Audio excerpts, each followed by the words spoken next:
We've had a number of substantive discussions with the Iranians. That's the good news. The bad news is that we have not reached an agreement. And I think that's bad news for Iran much more than it's bad news for the United States of America. So ዓለም ወደ መካከለኛው ምስራቅ በመዞር በታላቅ ተስፋ የጠበቀችው የኢስላማባዱ ሚስጥራዊ የሰላም ተስፋ ዛሬ በይፋ ጨልሟል። የዲፕሎማሲው ጭንብል ተገፏል። ዛሬ በመካከለኛው ምስራቅ የምንሰማው የሰላም ድርድር ሳይሆን የጦር አውሮፕላኖችን ጩኸት ነው። ፕሬዝዳንት ዶናልድ ትራምፕ ስምምነት ቢደረስም ባይደረስም ግድ የለኝም ሲሉ ለቴህራን ያሰሙት የመጨረሻ ማስጠንቀቂያ መላውን ዓለም እያራደ ነው። የዶናልድ ትራምፕ የቀኝ እጅ የሆኑት ምክትል ፕሬዝዳንት ጄዲ ቫንስ ዛሬ ከሰዓታት በፊት ከፓኪስታን ባዶ እጃቸውን ተነስተዋል። የሁለት ሳምንቱ የተኩስ አቁም ሊያበቃ ጥቂት ቀናት ሲቀሩት እስራኤል ግን በሊባኖስ ምድር ሲኦልን እያወረደች ነው። ዛሬ በአንቶኒ ሚዲያ በሚስጥራዊ ዲፕሎማሲ ጠረጴዛ ስር ምን እንደተፈጠረ እንነግራችኋለን። ሰላም ወይስ የድንጋይ ዘመን? ትራምፕ ለምን እንደዚህ ጨከኑ? ኢራንስ ምን አድፍጣለች? ቴል አቪቭ እንዴት በሚሳኤል ተከበበች? እስከ መጨረሻው አብራችሁን ቆዩ። የኢስላማባዱ የድርድር ውድቀት፣ ጄዲ ቫንስ ቁጣ። ታዋቂ የዜና ወኪል አሶሺየትድ ፕሬስ ዛሬ ማለዳ እንደዘገበው በፓኪስታን መዲና ኢስላማባድ በ3 ቀናት ሲካሄድ የነበረው ሚስጥራዊ ድርድር ያለምንም ውጤት በከባድ ፍጥጫ ተበትኗል። ምክትል ፕሬዝዳንት ጄዲ ቫንስ በአየር ኃይል 2 አውሮፕላናቸው ወደ ዋሽንግተን ሲመለሱ የታዩት ፊታቸው በቁጣ ተሞልቶ ነበር።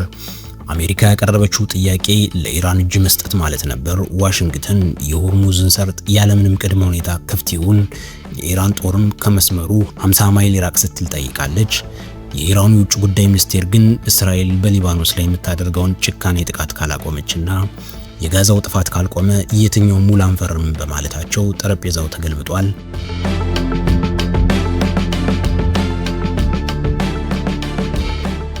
ፎክስ ኒውስ እንደዘገበው ትራምፕ ዛሬ በሰጡት ድንገተኛ መግለጫ እኛ አሸንፈናል፣ ከእንግዲህ ድርድር አያስፈልገንም ብለዋል። ይህ ለወታደራዊ ተንታኞች ትልቅ ትርጉም አለው። አሜሪካ ከዲፕሎማሲ ይልቅ ወደ ቶታል ዋር ወይም ወደ ኃይል እርምጃ የመሸጋገር ዕቅድ እንዳላት ፍንጭ የሰጠችበት ክፉ አጋጣሚ ነው። የቤሩት ደም አፋሳሽ ውድ አልጀዚራ ሰበር ዜናውን እንደዘገበው ዓለም ስለ ድርድር በምታወራበት ሰዓት የእስራኤል የጦር አውሮፕላኖች ዛሬ ማለዳ በደቡባዊ ሊባኖስ ላይ ሰማዩን የሚቀዱ ቦምቦችን አዝንበዋል። በማሩብና በቃና ከተሞች ላይ የደረሰ ጥቃት ቢያንስ 11 ሰዎች ወዲያው ሲገደሉ ብዙዎቹ አሁንም በፍርስራሽ ስር ህይወታቸው እያለፈ ነው። እንደ ወታደራዊ ተንታኞች እስራኤል የመከላከያ አይዲኤፍ ኮሎኔሎች እንደሚሉት ሊባኖስ በተኩስ አቁም ውስጥ የለችም የሚለው አቋም አይቀየርም። ዛሬ የተፈጸመው ጥቃት በተለይ የሊባኖስን የደህንነት ኃይሎችና የሂዝቡላህን የኮሚኒኬሽን ማዕከላት ኢላማ ያደረገ ነበር። ጥቃቱ የተፈጸመው አሜሪካ ለሰላም ጥሪ እያደረገች ባለችበት ሰዓት መሆኑ የእስራኤልን ቆራጥነት ያሳያል። እውነታው ግን አሜሪካና ኢራን ፓኪስታን ላይ በመስጠር ሲነጋገሩ፣ ንጹሃን ሊባኖሳውያን ግን በቦምብ እሳት እየነደዱ ነው። በሌላ በኩል የቴል አቪቭ ጥቃት ዛሬው ዜና ይሄ ብቻ አይደለም። የቱርኩ ጋዜጣ እንደዘገበው ኢራንና ሂዝቡላ ቴል አቪቭ ላይ በፈጸሙት ያጸፋ ጥቃት በርካታ ህንፃዎችና ተሽከርካሪዎች መውደማቸው ተረጋግጧል። ሪፖርቶች እንደሚያሳዩት 9000 የሚጠጉ የጉዳት አቤቱታዎች በእስራኤል ባለስልጣናት ዘንድ መዝግበዋል። የእስራኤል መከላከያ 3 የጥቃት ማዕበሎች እንደነበሩና ይሁን እንጂ የቴል አቪቭ አውሮፕላን ማረፊያ በከፊል ስራ እያቆመ መሆኑና ሰዎች ሀገር ጥሎ ለመውጣት ኤርፖርቱን እየተጋፉ መሆኑ በስፋት እየተመዘገበ ይገኛል። የሂዝቡላ ድሮኖች ስጋት እስከ ማዕከላዊ እስራኤል በመሆኑ ትምህርት ቤቶች እንዲዘጉ ትዕዛዝ ተላልፏል። በሌላ በኩል የሆርሙዝ ሰርጥ የነዳጅ ቁልፍ ብሉምበርግ እንደዘገበው ተኩስ አቁሙ ቢታወጅም የሆርሙዝ ሰርጥ ግን አሁንም እንደ በረዶ ቀዝቅዟል። ዛሬ የወጡ የሳተላይት ምስሎች እንደሚያሳዩት በሰርጡ የሚያልፉ ግዙፍ የነዳጅ ጫኝ መርከቦች ቁጥር በታሪክ ዝቅተኛው ደረጃ ላይ ተመዝግቧል። የኢራን ፓርላማ የሆርሙዝ ሰርጥ ስትራቴጂክ እቅድ በሚል አዲስ ህግ ሊያወጣ መሆኑን በቴህራን ታይምስ ዘግቧል። ይህ ህግ ማንኛውም ጠላት የተባለ መርከብ በሰርጡ እንዳያልፍና የሚያልፉትንም በኢራን ሪያል ገንዘብ እንዲከፍሉ የሚያስገድድ ህግ ነው። ይህ ማለት ኢራን የዓለምን የነዳጅ ትራፊክ ቁልፍ በእጇ ለመጨበጥ ቆርጣ መነሳቷን ያሳያል። ትራምፕ ደግሞ ይህ በፍጹም አይሆንም እያሉ ነው። ክቡራትና ክቡራን፣ አሁን ወደ ዛሬ ዋናው ዘገባችን ስንገባ ዛሬ በኢስላማባድ የተፈጠረው የድርድር ውድቀት ድንገተኛ አይደለም። ይህ የተቀነባበረ የሀያላን ቁማር ነው።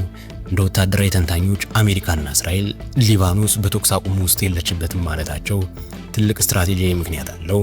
የጦር ባለሙያዎች እንደሚሉት ኢላማው ኢራንን በተኩስ አቁም ሰንሰለት አስሮ የኢራን የቀኝ እጅ የሆነችውን ሂዝቦላህን በሊባኖስ ምድር አንድ ባንድ መቆራረጥ ነው።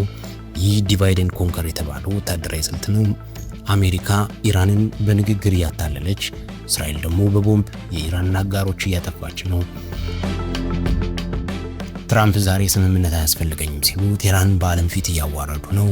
ውል የምንፈርመው ከእኩል ጋር ነው፣ እናንተ ግን ቀድማችሁ ተሸንፋችኋል የሚል መልእክት አለው።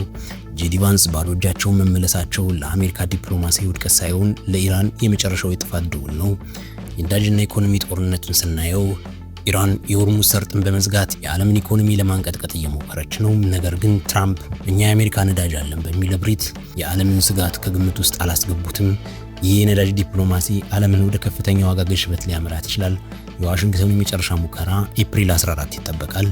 ኒውዮርክ ታይምስ እንደዘገበው እስራኤልና ሊባኖስ ዋሽንግተን ላይ እንዲገናኙ ጥሪ ተደርጓል። ነገር ግን ኢራን አልገኝም ማለቷ ስብሰባው የውሃ ላይ ኩርባ እንዲሆን አድርጎታል። ኤፕሪል 14 የመጨረሻ ዲፕሎማሲ ድል ነው። ካልሆነ ግን ኤፕሪል 15 ዓለም ወደማታውቀው ጨለማ ትገባለች የሚል ስጋት ተፈጥሯል። በሌላ በኩል ኢራን ዛሬ ጭንቀት ላይ ናት። ቴህራን ሰላማዊ እንቅልፍ ካጣች ሰንብታለች። የኢራን መንግስት ህዝቦቹ ለቀው እንዲወጡ እየጠየቀ ነው። ከበስተጀርባው ታላቅ የሚሳኤል ናዳ እያደፈጠ መሆኑ የስለላ መረጃዎች ያመለክታሉ። በቴል አቪቭ ላይ የደረሰው የሚሳኤል ጥቃት እስራኤል የምትሰጠው ምላሽ የከፋ ሊሆን እንደሚችል መከላከያ ሚኒስቴሯ በይፋ ተናግረዋል። ይህ ጥቃት በማንኛውም ሰዓት ሊፈጸም እንደሚችል የስለላ መረጃዎች ያመለክታሉ። እንዲሁም ኢራን ያሏት የሩሲያ ሰራሽ ኤስ-300 እና የራሷ ባቫር 373 የአየር መከላከያ ዘዴዎች ዘመናዊዎቹን የእስራኤል ኤፍ-35 ተዋጊ ጀቶች ሙሉ በሙሉ የመመከት አቅም ላይኖራቸው ስለሚችል የሰው ልጅ እልቂትን ለመቀነስ ሲቪሎች እንዲርቁ እየተደረገ ነው።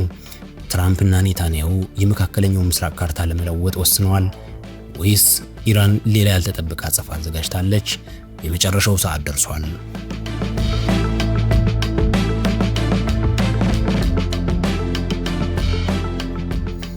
ዛሬ ያየነው የኢስላማባዱ ድርድር መፍረስና የቴል አቪቭ በሚሳኤል መደብደብ የመካከለኛው ምስራቅ ጦርነት ወደ አዲስና ደም አፋሳሽ ምዕራፍ አሸጋግሮታል። የሁለት ሳምንቱ የጊዜ ገደብ ሊያበቃ ጥቂት ቀናት ብቻ ቀርተውታል።